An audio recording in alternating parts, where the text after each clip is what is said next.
Tonight, guess who I am talking about? I'm talking about my babies. I'm talking about. I love these girls. I'm talking about the city girls. Yes.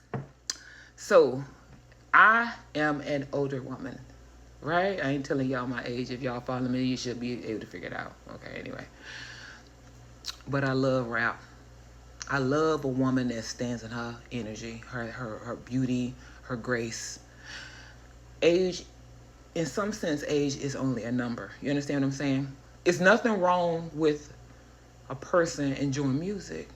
It's nothing wrong with a person listening to music and it brings out something in them. Okay? And that's what these girls did.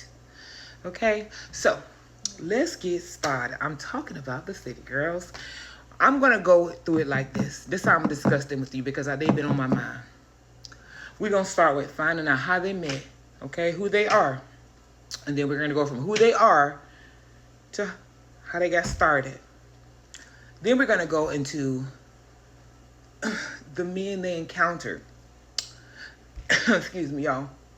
And from the men they encountered, we're going to go into them breaking up. And I'm going to close it all out with where they are today, okay?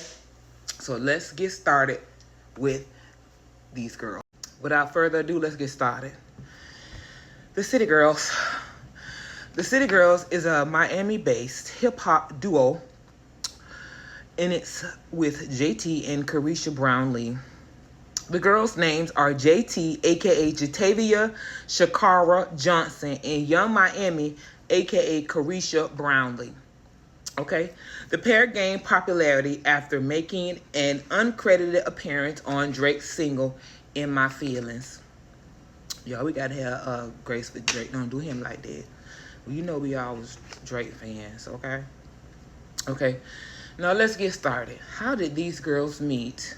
Okay? JT and Young Miami have been close since they met in middle school in Miami-Dade County in the early 2000s. Young Miami had already established herself on MySpace and also was known for being Trina's goddaughter. I did not know that was Trina's goddaughter, y'all. That's Trina's goddaughter right there. They kind of similar each other, too. You know what I'm saying? They got the similarities. Okay. Once JT and Carisha met, the two became best friends. JT described Carisha as one of those eat girls, JT said in an interview with Billboard in 2020. I was like, yo, she lit as F, which, you know, Carisha is like, she's so adorable. She is. She's just adorable. JT is adorable too. Both of these girls are adorable, okay?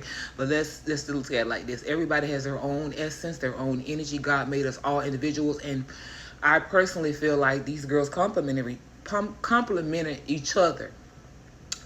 I don't feel like them that they are enemies. I feel like people, when you are best friends with people, when you're younger, you grow up. I had a best friend that we used to do everything together. I mean, try everything, okay? But we grew apart as we got older. So, and I miss her to this day. Carrie, if you out there, girl, and you come across this video, I still love you, okay? I still love you. Red and Black, live on WAC. Anyway, so, yes. So, from the start of their meeting, the girls forged a solid friendship that lasted through their adult years. The girls became very close when Young Miami's mother went to prison, forcing her to move in with her dad. JT began spending more time with Young Miami's family as she stayed at Miami's grandmother's house after the clubbing nights. My best friend, man, we used to do the same thing. We used to crash at my mama's house. We did. We used to crash at my mama's house. Child, them was the days. Carisha described their younger years as they were sneaking out, fighting, drinking, being grown, and doing stuff they had no business doing. So they basically lived the normal life that most girls do, except for they was in Miami where the high-profile ballers at. Shot callers. JT played this period as her troubled childhood. That's how JT described that time. You know, JT stated, I was rebellious because I didn't have my mama around. Nobody could tell me what to do. JT's mother was never around. JT stated, I was rebellious because When I started hanging out with Carisha, I was pillar to post. I started running away. I didn't like my dad's house. I didn't like it nowhere. You know, when people are hurting, they do silly stuff. And then we got to also give our kids grace. To blessings to all the perfect people, which I will say that my daughter, she's pretty great. But honey, I was out there. Anyway, the city's girls remained friends through all their challenges that they faced. Throughout their friendships, JT and Young Miami continued to support each other. In 2013, Young Miami became pregnant with her first son, Jal Wiggins Jr. Despite Young Miami becoming a young mother, she and JT still planning to make it. JT was a backbone. Like my best friend was my oldest child. She was my baby daddy. I kid you not. She was in the delivery room and everything. Okay, let's get to the girls starting their rap career. In 2016, the girls decided to start rapping and put their first 2 songs in together. In November of 2017, Pierre P. Thomas signed the group to his label, Quality Controls. The girls share the label counterparts with Little Baby, Migos, and Lil Yachty. So they're surrounded by some good sound. They were surrounded by some good sounds. Lil Baby still big. I love me some Migos. Offset gotta act up. And rest in peace to